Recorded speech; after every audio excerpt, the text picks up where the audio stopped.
Hello friends, today will start the topic is alligation. ठीक है, तो आज एलिगेशन पढ़ेंगे। एलिगेशन है क्या? देखिए,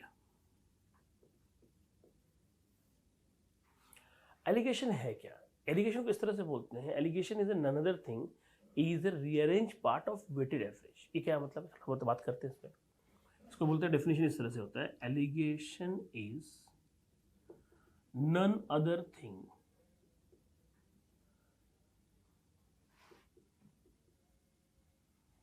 is a rearrange part of weighted average। मतलब क्या देखो, मतलब ये है कि हमारे पास जो वेटेड एवरेज होता है वो क्या होता है। पहले थोड़ा वेटेड एवरेज पे चर्चा करते हैं क्या होता है। ऐसे एवरेज में मैं बताऊंगा इन चीज़ों के बारे में, फिर भी अपने आइडिया रख लो। एवरेज जो है, आप देखो क्या होता है। वेटेड एवरेज मतलब होता है कि हमारे पास कुछ इस तरह की चीज़ों को हम लोग बोलते हैं वेटेड एवरेज, हिंदी बोलते हैं संयुक्त औसत। अब x1 n1 x2 n2 upon क्या होगा n1 प्लस n2। तो ये जो है x1 n1 क्या है, n2 क्या होगा, नंबर्स हो गए। और x1 क्या हो सकता है, ऐसे टर्म जो किसी रेशियो के फॉर्म में है, और m मतलब मीन, मतलब उसका ओवरऑल एवरेज है। छोटा सा एग्जांपल ले सकता हूँ, कुछ भी हो सकता है। मान लो एक क्लास में स्कोर हुआ तो 40 नंबर पाने वाले 3 बच्चे, ठीक 50 नंबर वाले 8 बच्चे, तो नीचे क्या होगा 3 प्लस 8। सॉल्व करके m का मान आ जाएगा। ये आपका जो होता है m का मान स्टैंड करता है इस तरह से, जो आपके लिए n1 ये होगा 3 प्लस 8 ये हो गया। अगर यही जनरल एवरेज होता, जानते हैं क्या होता है, तो ये 1 हो जाता, 40 पाने वाला भी है, 50 पाने वाला भी है, एक और एक क्या होता है 2। ये आपका वेटेड एवरेज का बेसिक डेफिनेशन है।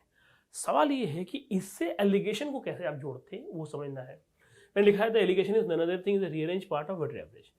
अगर मैं बताऊं कि ये कि हमारे पास एलिगेशन लोग लिखते हैं, कैसे लिखते हैं, आपने किताब में देखा होगा। ठीक, लोग इसका रीअरेंज पार्ट ये बन जाता है m माइनस x1 अपॉन क्या होगा n1 बाई क्या होगा n2। ये ख्याल रखना है। अब थोड़ा आगे बढ़ते हैं, अब थोड़ा आगे बढ़ के देखते हैं क्या होता है। आगे ये बढ़ते हैं, देखिए इसको लोग लिखेंगे इस तरह से भी लिखेंगे, x2 minus m minus x1, और ये होगा n2, ये क्या होगा n1।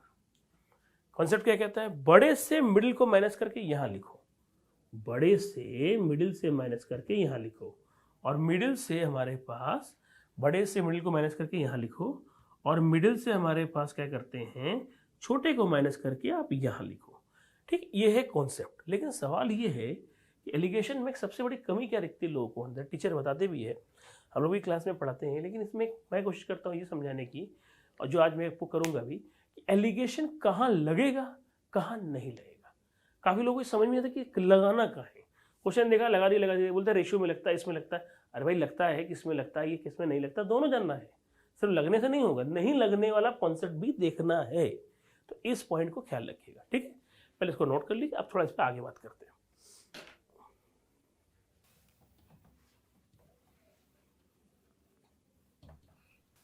देखिए, शुरुआत कहाँ से थी और कहाँ से हम लोग चल रहे हैं।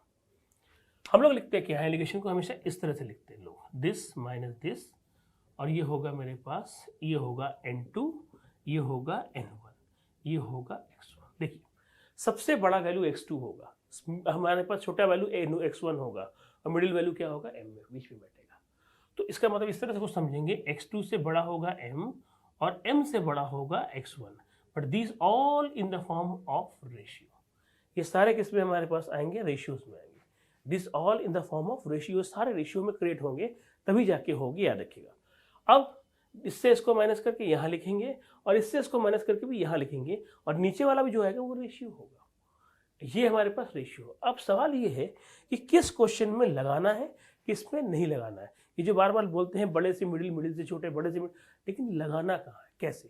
तो सबसे पहले हम बात करेंगे इसके एप्लीकेशन पे, और उसकी बारी बारी क्वेश्चन भी दिखाता रहूँगा, इससे आपको मेरी बात समझ में आएगी क्या चल रहा है। देखते हैं, सबसे पहले बात करेंगे एप्लीकेशन ऑफ एलिगेशन।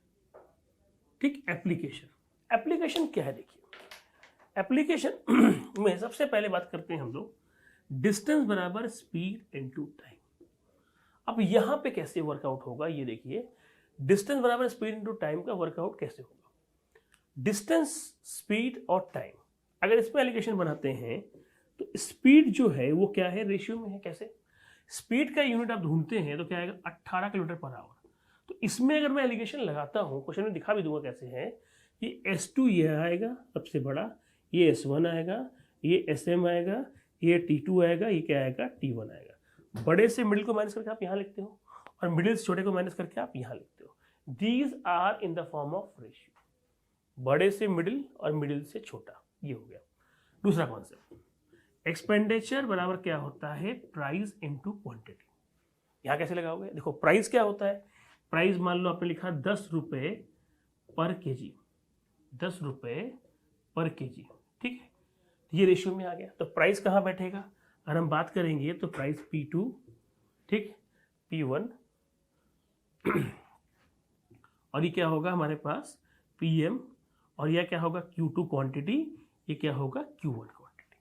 तो ये होगा बड़े से मिडिल, मिडिल से छोटा लिखने का तरीका। इसको आप एक बार नोट कर लो।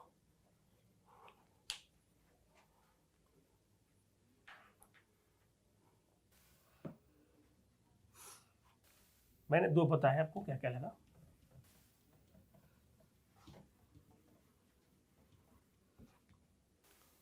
क्या क्या बात की हम लोगों ने एप्लीकेशन में, ठीक। एक बताया मैंने आपको डिस्टेंस बराबर स्पीड इनटू टाइम, और एक बताया मैंने एक्सपेंडिचर बराबर प्राइस इनटू क्वांटिटी। अब थोड़ा आगे बात करते हैं, देखते हैं क्या है। तीसरा, एवरेज। एवरेज बराबर क्या होगा, sum of the observation divide by क्या होता है, नंबर ऑफ द ऑब्जर्वेशन। इसका मतलब क्या आएगा, ये होगा x बार, तो x1 x2 x,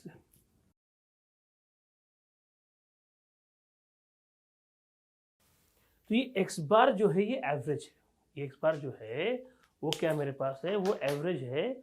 और वो एवरेज जो है वो आपका कैसे यूज करके देखिए, ये एवरेज खुद भी एक रेशियो होता है। अगर मैं इसके लिए खींचूंगा तो क्या आएगा, x2 बार, ये x1 बार, ये आएगा हमारे पास क्या होगा, हमारे पास ये होगा xn बार, और ये क्या होगा मेरे पास, ये होगा n2, ये क्या होगा n1, बड़े से मिडिल, मिडिल से छोटा, ठीक। और बता रहा हूँ मैं आपको, पहले एक एग्जांपल देता हूँ मैं, उसके बाद आप हिसाब से करोगे। तो हम लोग जो बात कर रहे थे कि किसी ऑफिस में, ठीक है, सारे कर्मचारियों का औसत वेतन 130 रुपये प्रति माह है,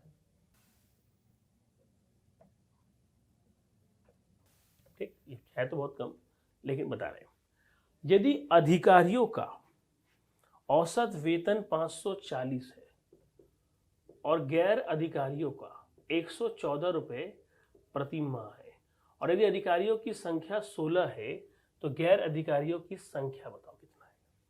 in an office entire staff, average salary of entire staff is 130। If the officers salary, average salary is 540 and non-officer is 114. Find the number of non-officer if the number of officer is 16. अभी है तो average का question, but average के question में हम allegation को कैसे लगा सकते हैं, एवरेज से करते तो कैसे करते हैं।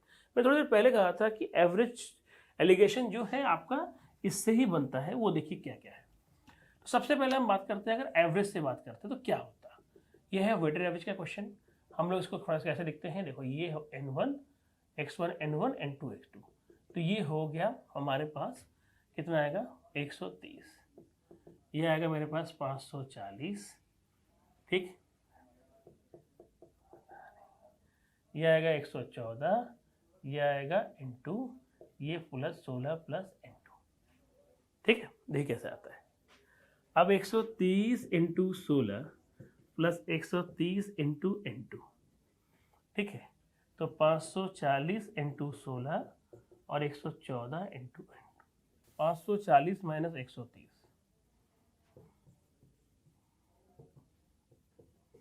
ये आएगा 410, आपने काटा, n2 क्या आएगा 410। ये हो गया आपका बेसिक। अब इसी क्वेश्चन को अगर मैं एलिगेशन से फॉलो करूंगा तो कैसे करूंगा, वो देखते रहो कैसे आएगा। पहले इसको आप लोग नोट कर लो, फिर मैं एलिगेशन पे वापस आता हूँ। तो होता क्या है जब आप इसको सॉल्व करते हैं तो आपको मिलता क्या है, ध्यान से देखिए क्या करता है। आप इस पे मिलता क्या, थोड़ा इस पे वर्कआउट करते हैं। जैसे हमारे पास एलिगेशन था, एलिगेशन में हमने किया क्या था, हम बात कर रहे थे एवरेज वाला केस। तो एवरेज के लिए हमने क्या दिखाया थोड़ी देर पहले कि एवरेज जो होता है, अगर मैं लाइन खींचूं तो सबसे बड़ा यहाँ बैठेगा और सबसे छोटा यहाँ, यहाँ m, यहाँ n2 और यहाँ n1। ठीक, ये एवरेज, एवरेज ये xm मान लो। ठीक है, अब सबसे बड़ा वैल्यू क्या आता है 540, 540। और सबसे छोटा क्या आएगा मेरे पास 114 और ये क्या आएगा 130। 540 में से 130 गया, ये होता है ऑफिसर, ये है नॉन ऑफिसर। 540 से 130 गया कितना आएगा 410 और 130 से गया कितना आता है मेरे पास 16। अब कहानी शुरू कहां से होती है, अब देखिए ये सारे रेशियोज है, एग्जैक्ट नहीं है। होता क्या है, ये ऑफिसर की वैल्यू हमने कितना दिया है 16 दिया है, ऑफिसर की वैल्यू 16 दिया था। ठीक, तो ये 16 और बराबर क्या होगा 16 की, एक का मान क्या होगा 16/16 एक आएगा और 410 बराबर कितना आएगा 410। इसका मतलब नॉन ऑफिसर की संख्या कितनी होगी मेरे पास 410। ये क्या रखिएगा हमेशा, ये नीचे की जो वैल्यू आती है वो सेम आती है, हमारे पास रेशियोज आती है। इस क्वेश्चन में सेम क्यों बन गई, रीजन ये था क्योंकि इनके रेशियोज टैली कर गए। यहाँ 16 और यहाँ क्या था 16, इसलिए टैली कर गया। अगर यहाँ 16 और यहाँ 32 होता तो ये टैली नहीं करेगा। इसलिए हम लोगों ने क्या दिमाग लगाया, हम लोगों ने कहा कि भाई देख लो ये 16 इस 16 के दिए हुए 16 के बराबर है, तो एक का मान एक के बराबर आया, 410 का मान किसके बराबर है 410 के बराबर हो गया। इसको नोट कर लो। अब अगला क्वेश्चन, किसी परीक्षा में कुल 77 विद्यार्थी है। ठीक है, किसी परीक्षा में कुल 77 विद्यार्थी है। अगर पास का औसत 19 है और फेल का औसत 8 है, पास का औसत 19 है, फेल का औसत 7 है, और हमारे पास ये क्वेश्चन में और हमारे पास जो वैल्यू आती है वो आती है ओवरऑल, जो वैल्यू मिलेगी औसत वो कितना मिलेगा 17 है। ठीक, मतलब कुल औसत हमारे पास क्या बोल सकते हैं कि 77 विद्यार्थियों का औसत क्या है 17 है, जिसमें पास होने का औसत अंक क्या है 19 है और फेल होने का 19 अंक क्या है मेरे पास 8 है। तो परीक्षा में पास होने वालों की संख्या बताओ। In an examination average score of 77 candidate is 17. If the average score of pass candidate is 19 and fail candidate is 8, find the number of pass student. अब कैसे करेंगे सोचते हैं इस पे।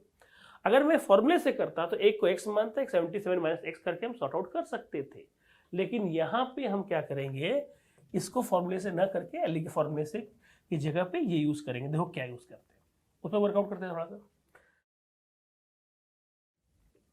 हमारी जो कंसर्न एरिया है वो क्या है, ये हमारे पास एवरेज है, ये भी औसत पास वाले, ये औसत फेल वाले, ये ओवरऑल है।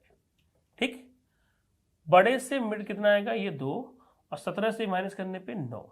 तो पास और फेल की संख्या, पास और फेल 9:2, पास प्लस फेल कितना आता है 77, पास बराबर 9/11 इंटू 77, कितना आंसर आता है 63। तो पास कितना होगा 63, फेल का भी उसी रेस्पेक्ट निकाल सकते हैं। तो फेल जो बचेगा 2/11 इंटू 77, काटने में कितना आता है, फेल का आएगा मेरे हिसाब से 2/11, ये आएगा 14 आएगा। तो जो भी है, तो ये है तरीका। हमेशा देखिएगा एवरेज यहाँ बैठेगा जो रेशियो वाला पोर्शन, और नॉन रेशियो वाला पोर्शन क्या होता है नीचे बैठता है। इसको नोट कर लीजिए। अगला क्वेश्चन देता हूँ। अगला क्वेश्चन है क्या, जैसे हमने क्या किया था एक्सपेंडिचर, थोड़ा उसको मिटाई देता हूं।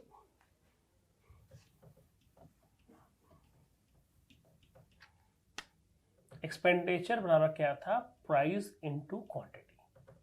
ठीक, अब क्या था देखो, ये हमारे पास एक्सपेंडिचर, यहां पे हमने डाला P2, ठीक, ये P1, ये PM, ये Q2, ये Q1, ये हो गया। अब करना क्या है, इस पे वर्कआउट करते, देखो दिमाग लगाते इस पे। क्वेश्चन ये है कि किस समानुपात में 3 रुपये 20 पैसे प्रति किलो वाले गेहूं को, वीट को हमारे पास 3 रुपये 70 पैसे वाले में मिलाया जाए, जिससे इसका अनुपात 3 रुपये 35 पैसे हो जाए। क्वेश्चन क्या होगा? In what proportion wheat 3.20 rupees wheat mix with 3.70, तो it will be mix give 3.35 rupees. अब कैसे करेंगे, जरा इस पर वर्कआउट करते हैं। देखिए क्या होता है क्वेश्चन। जहां हमको दिखा, रेशियो दिखा, हम इस चीज को लगा सकते हैं। ठीक, 3 रुपये 70 पैसे, 3 रुपये 20 पैसे सबसे बड़ा, सबसे छोटा, मिडिल वैल्यू क्या आएगी? 3.35। यह आएगा मेरे पास 35, यह आएगा मेरे पास क्या आएगा? 15। काट लो, इतना आएगा 3, यह आएगा मेरे पास 7। आंसर 3-7 भी हो सकता है और क्या हो सकता है? 7-3 भी हो सकता है। अब किस अनुपात में होगा ये कैसे समझेंगे? क्योंकि बोला तो नहीं है। तो जब बोला नहीं है तो सिंपल बात है, देखिएगा कई बार ऑप्शन में गड़बड़ हो जाता है बच्चे, 3-7 भी मिलता है, 7-3 भी मिलता है, तो आप कंफ्यूजन में क्या लिखोगे? तो इसका तरीका है, देखिएगा कभी भी अगर नहीं बोलेगा तो जिसका नाम पहले आएगा वो पहले आंसर में आएगा। अगर बोल दिया तो जिसका नाम बोला गया उसका नाम ही लेना पड़ेगा। इस क्वेश्चन में कुछ नहीं बोला किस अनुपात में, लेकिन यहाँ है पहला में ये आया। अगर पहले ये आता है इसका मतलब इसकी वैल्यू कितनी है? 7 आएगा। तो आंसर क्या लेंगे हमारे पास? 7:3। ये है इसका आंसर। हमेशा रखिएगा, इसका नाम नहीं बोला गया वो क्या मेरे पास पहले आएगा, और इसका नाम नहीं मिलेगा मेरे पास वो क्या है कि इसके बाद आएगा। ठीक है, नोट कर लीजिए। अगला क्वेश्चन, अगला क्वेश्चन ये है, एक व्यक्ति, पहले इसको मैं मिटा देता हूं। एक व्यक्ति एक निश्चित दूरी या एक व्यक्ति 245 किलोमीटर की दूरी 6 घंटे में तय करता है। एक हिस्सा वो ट्रेन द्वारा करता है 50 किलोमीटर प्रति घंटे की चाल से, दूसरा वो बस द्वारा करता है 30 किलोमीटर प्रति घंटे की चाल से। तो इस दौरान, यात्रा के दौरान उसका जो समय है वो बस तथा हमारे पास ट्रेन का अनुपात क्या होगा? समय का अनुपात। क्वेश्चन क्या है? A man cover 245 kilometre in 6 hours. In first part of journey he traveled by the train with 50 km per hour, and second part of the journey he covered by the bus 30 km per hour. Find the ratio of their time in bus to train. अब क्या करना है? देखो हमने कहीं यहाँ पे भी दिखाया था कि डिस्टेंस बराबर स्पीड इनटू टाइम का जो लॉजिक यूज करते हैं, तो हमारे पास क्या था? Speed 2, speed 1, speed m। ठीक, T1, T2। अब इसको लगा के देखते लगता है कि नहीं। सबसे बड़ा स्पीड क्या है? 50। छोटा कितना होगा? 30। 245/6 आएगा। अब देखो, अगर हमारे पास ये 245/6 डिवाइड हो जाता कंप्लीटली, मान लो 246 ही होता, तो ये होता है 41 होता एग्जैक्ट, या 41.5 इस तरह होता तो हम ले लेते। लेकिन अगर पॉइंट के बाद भी नहीं, चलता जाएगा, हम इसको इस तरह ना लेके हम इस 6 से सब में मल्टीप्लाई कर देंगे। कभी भी ऐसा कोई भी फ्रैक्शन वाला हिस्सा होता है सब में मल्टीप्लाई कर ले। मान लो 2 में हिस्सा है, एक में डिवाइड बाई 2, एक में 3, तो एलसीएम 6 से मल्टीप्लाई कर देंगे। तो जो भी वैल्यू होगी उस सब में मल्टीप्लाई करने से ऐसा करना है जिससे उसमें से फ्रैक्शंस गायब हो जाए। अब थोड़ा आगे बात करते हैं। अगर मैं यहाँ 6 से गुना करता हूँ और यहाँ भी 6 से गुना करता हूँ और यहाँ भी 6 से गुना करता हूँ, तो सीन क्या रह जाएगा? खुद ही सोचो। यहाँ क्या होगा? 6 इंटू ये होगा 300, ये कितना होगा? 180, और ये कट जाएगा, कितना मेरे पास आएगा? सब कट जाएगा, ये बचेगा मेरे पास ये 300 245। कितना बढ़ गया बताओ? 300 से अगर 245 में हटाता हूँ, ये शायद कितना आएगा? 5, ये आएगा, एक कम कर दो 9, ये आएगा 55। ठीक, देख लेते करके अभी। 300 से 245, ये आएगा 5, ये आएगा 55। ठीक, और 245 से 180 माइनस करते हैं 5, ये आएगा 65। ठीक, अब ये आएगा 65, ये आएगा कितना आएगा? 13, और ये कितना आएगा? 11। तो रेशियो क्या बनाया हमारे पास? बस टू ट्रेन का रेशियो क्या बनाया? 13 अब 11 देखना है कैसे बनाना है। ये ट्रेन वाला था और ये बस वाला था, ये ख्याल रखना है। ये ट्रेन था, ये बस था। तो हमने पूछा किस रेस्पेक्ट में है, हमने पूछा आपके बस टू ट्रेन पूछा है। हमने क्या पूछा, बस टू ट्रेन। तो बस में ये कितना था, साफ साफ लिख दो 245 था। तो हमने क्या पूछा, बस टू ट्रेन। तो बस पहले आएगा, बस की टाइमिंग क्या होगी 11 और ट्रेन की टाइमिंग कितना होगा 13। रेशियो कितना होगा 11/13। तो हमने अभी 3 पॉइंट पे डिस्कशन किया। डिस्कशन नंबर 1 क्या क्या पढ़ा हम लोगों ने, पहला एलिगेशन के एप्लीकेशन में एक पढ़ा डिस्टेंस बराबर स्पीड इनटू टाइम, दूसरा एक्सपेंडिचर बराबर क्या होगा प्राइस इनटू क्वांटिटी, और तीसरा हमने पढ़ा वो पढ़ा कि हमारे पास एवरेज वाला जो कॉन्सेप्ट था कि एवरेज बराबर क्या होता है sum of the observation divide by number of the observation. ये 3 पार्ट अभी पढ़ा विद एग्जाम्पल। ठीक है, ओके।